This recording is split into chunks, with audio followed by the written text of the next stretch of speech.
Hi, welcome along to AFTV. We are joined today by Ollie Claydon, who's one of our journalists on the AFTV website. And I wanted to catch up with you today, Ollie, because I was reading your recent interview that you did, exclusive interview with Jakob Kiwior. And it was really, really interesting. And I just wanted to catch up with you on it. And by the way, for anybody who wants to read it, it is available right now on the AFTV website. But Ollie, well done on the exclusive. And tell us about Jakob Kiwior. I mean, he's had a great season for Arsenal after he came in at the end to, cover for, Gabriel Magalhaes, who got injured. It was around about March. And I remember when Gabriel went down injured, I was thinking, me too. No. We're in trouble. And, especially with those big Champions League games against Real Madrid, PSG. But Jakob Kiwior, from then till the end of the season, was absolutely brilliant. And you managed to catch up with him. How was he? Yeah, no, he was good. Yeah, just starting on what you said about, obviously, Gabriel coming injured, I think just starting off is just a huge testament to him as a player. Obviously being on the sidelines, and he's come in. Obviously, the two big games with the Champions League. And yeah, he was superb. So, I reached out and I asked if there was a possibility just to reflect on his season, just to see how he thought he did. And yeah, they were open to doing that. So starting off, he sort of, highlighted how the tactical aspects had improved for him. He then sort of went on to credit not only Arteta, but also the defensive team. I thought that was quite humble of him, sort of highlighting that it wasn't just Arteta himself, but working with all aspects. We've seen it before, obviously, with the set piece coach. We've got loads of different coaches. And not just singling out Arteta. The fact that he singled out the defensive coach is obviously testament to Arsenal, working really closely with him to sort of improve his defensive skills. And I think we've definitely seen that. I think probably this season he's been the most improved player, personally, I think. Yeah, it was really interested in your article with him, your interview with him, should I say, that he spoke a lot about how they've taught him more about tactical awareness. That was interesting. Yeah, no, I completely agree. I think we've seen it in his game as well. I think probably when he first came, you could see he was potentially a little bit nervous on the ball when he sort of got his first touch. But now you've seen him sort of passing balls through the line, going a lot more forwards. And as I said, it's obviously testament to the sort of tactics that they've been employing and talking to him. Probably a lot of video analysis as well, I understand, with him and the Arsenal team to try and improve his game. And look, it's definitely paid off. And it's testament to the great work that's been going on at Arsenal with him. Yeah. And you know what? Being ready to come in at any time, right? And basically being thrown into the absolute deep end. You're now all of a sudden up against Vinicius Jr., scary, yeah. Mbappe, Rodrigo, Jude Bellingham. All of a sudden, you haven't really been playing much at all this season. And then all of a sudden you're thrown into those games. It must take a lot to just be ready for, those big games. 100%. I think it sort of shows his mentality, to be honest with you, because when he came in, as you said, big games on the horizon, it didn't really faze him, to be honest with you. And he mentioned that in his interview. He said, he doesn't try not to read online comments. He's always trying to prepare and be ready for the next game. And that was sort of his advice to any up-and-coming sort of young player. Just, keep focused on what you're doing. Don't read anything online and just be ready. When you get your opportunity, just take it and grab it. And I mean, he certainly grabbed it, and yeah, he's been great. Yeah, and I thought another thing that was really interesting about that is that he also said that, his advice to young players as well is that you could be on the bench, which he has been, I think he was sort of intimating that, you're part of a squad and you can't just sit there moaning. You just got to be ready all the time. Yeah, I mean, it shows he's definitely a team player. I mean, look at Miles Lewis-Skelly, Calafiori, both top players in that left-back position. Someone like Calafiori, you would expect him to walk into that left-back position. Miles Lewis-Skelly comes in being absolutely unbelievable, and you just got to be prepared to take that position and hold on to it. And I think that's what Kiwior's done. Being a squad player is completely fine, but as long as you come in and you're ready to contribute positively to the team, I think that's what he's done really well. Well, listen, he came from Italian football. He was, of course, he was at Spezia. Yeah. Before he came. And when Arsenal brought him in at the time, I remember there was a lot of clubs in Italy at that time, some of the big boys that, were a bit disappointed that they weren't able to get him in. He's remained at Arsenal, but all the time he's been here, those links have still been flying around. You've seen links to Juventus, to AC Milan, to a whole host of clubs over there in Italy. But reading into your article, he seems like a person that's happy at Arsenal.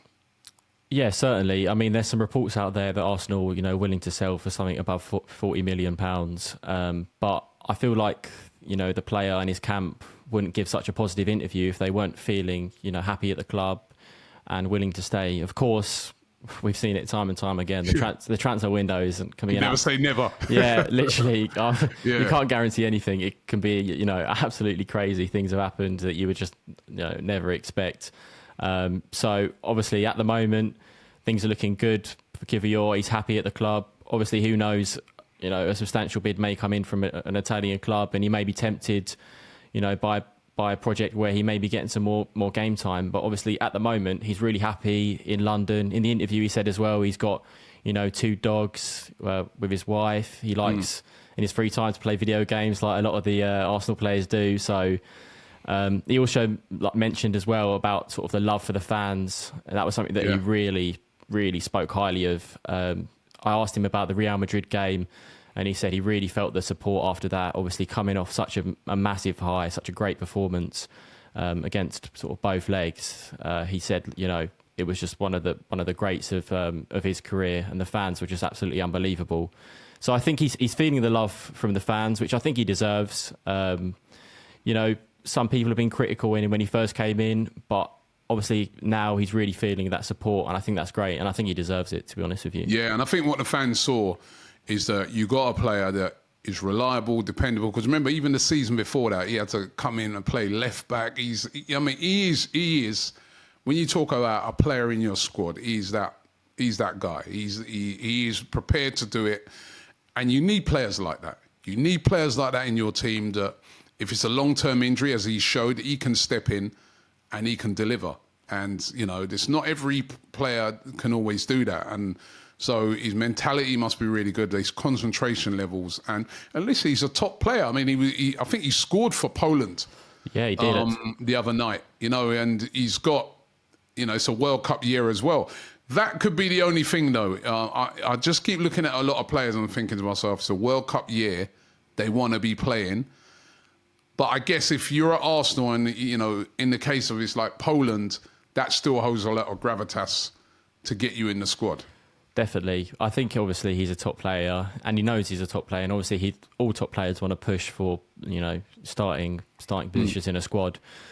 But obviously at the moment he is starting for Poland. So as you said, it's obviously always on every player's back of their mind. World Cup, huge opportunities to play for their country.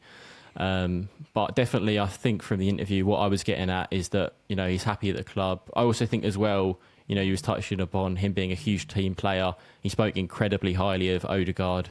Obviously, maybe he hasn't had the best season. Obviously, he's had he was out for a bit of the season, and he spoke about that as well. He said that when he was away from the squad, Odegaard, that the players definitely missed his leadership. So yeah, as I said, I think he's very happy where he is currently, but we'll see what happens. Again, I found that really interesting in the article that you did, in that what he said about Odegaard. There was people this season questioning Odegaard's leadership. Should we give the captaincy to this person or that person? And I've always said, listen, we don't know, right? I mean, I see Odegaard where he plays. He never hides. You can see that with him as a player on the pitch. But I always say to people, we don't know how vocal a player is off the pitch as well, what he's like in the dressing room, etc. He kind of gave a little insight into that in saying that, listen, this guy in the dressing room is the leader. Yeah. I mean, just taking off a quote, he said, he's the one who handles toughest moments best. He knows exactly when to slow the game down and when to speed it up. Off the pitch, he's also a great person, very talkative and supportive in the dressing room. So yeah, you've said it yourself there. You've Yeah. hit the nail on the head. That was a great insight because, for people often who question whether he should be captain, we saw a lot of that this season, which I've always been like, no, let him continue as captain. Just for what I see him on the pitch, he never hides. But that insight that you gave about him, when he's off the pitch, I thought was really, really interesting. And, that was good. And give us a little insight into why he's a captain. Yeah, 100%. Yeah, I think with these interviews, it's really good to see actually the perspective of the player inside the dressing room. Obviously, from the outside, we know Odegaard's personality. He's, a little bit more quieter. You sort of see it. He's not like a Declan Rice where you're going down the tunnel and he's, trying to hype up the team. He's someone, obviously, who leads by example. And probably that might be a little bit of his benefit. The words that he say add more impact, add more, gravity to what he's saying. So when Odegaard talks, you listen and you take that insight in. So, yeah. Yeah. Well, listen, it was a great interview. It's available now, as I said at the start of the show, on the AFTV website. We'll put a link in the description as well. Before you go, it's transfer season, right? I want to get your opinion on it. Where do you reckon Arsenal will go striker-wise, Gyökeres or Sesko? So obviously there was a little bit of strips and drabs last night about Gyökeres, some talk about his agent talking to Arsenal last night. Some people were saying it's agent talk, some others, confirmation are coming out that it was actually true. But I feel like the club really like Sesko. Everybody at the club, they've done a lot of analysis on him. He's something that Arteta admires, and I feel like the club will probably go with what Arteta wants because, it's his squad now. He's been there for multiple years. He's got every single person in each position that he's wanted to bring in. This is the last piece of the puzzle. It's his striker. It could be, if they go for Bertis, it might be a little bit of an excuse going, well, I didn't want that player. He wasn't the player I wanted. I feel like they'll go with Sesko and say, look, this is your opportunity. This is your striker. Let's see what you can do now. You've got your opportunity. But as you said, it's an evolving transfer market. Something that's definitely testament to Arsenal is that we always go off transfer opportunities. So, if the Benjamin Sesko deal is getting a little bit too pricey or something falls through, that's what's great about Arsenal. There's a Gyökeres as another option. So I think it's definitely an evolving situation. Might be the other position I want to ask you about is that left wing position as well, because we've seen rumours that Mikel Arteta really likes Rodrigo, would like to go for him. But then Rodrigo kind of wants to stay. I mean, where do you think? It's a difficult one to call, this one. And again, it is a World Cup year, and players like Rodrigo need to be playing if they're going to get in that Brazilian squad. But where are you with the left wing position? Yeah. Who can you see coming in? So with obviously Rodrigo, I know for a fact, again, that's a player that Arsenal think extremely highly of. It's just going to be another situation where the player wants to come to Arsenal, whether Arsenal can do it. It might be an incredibly pricey transfer. Talking about 86 million, possibly 100 million euros. Yeah, and obviously recently in the last few windows, we have spent a lot of money, but we aren't the sort of club, like a Man City, that can freely spend as a lot of money that they would like to spend. So we've got to be careful with our sort of, budgets and spending. But I think he'd be, a great addition. The club definitely think highly of him. Obviously, as you said, all players want to play for great clubs. He would want to continue at Real Madrid, maybe if he talks, with the new management and if he sees his future there. But I know for a fact that if he definitely doesn't see his future, I feel like Arsenal would be the place that he'd go to. So we'll see what happens there. Yeah, it's going to be an interesting one, that, because, how is he going to start ahead of Mbappe? If he wants to be, he wants to play on the left wing. That's his favoured place. But with Mbappe, unless Mbappe's injured, he ain't playing, is he? He's not starting ahead of him. No. So, but certainly, that's a position I'd love to see a player like that come in. Definitely. I think he's, as I said, another sort of last piece of the puzzle. We'd be looking for a top winger of that sort of calibre to come in along with a striker. And I think all Arsenal fans, and myself included, think that they're the sort of the last two positions that we need. We've got Zubimendi coming in. There was some Real Madrid press coming out saying that it wasn't going to happen, but I know for a fact that was all just a load of rubbish, just press talk. So yeah, I feel like we're in a really strong position if we, strengthen up that left wing and striker position. But as I said, the transfer window can be absolutely crazy, and things are, incredibly fast moving and evolving.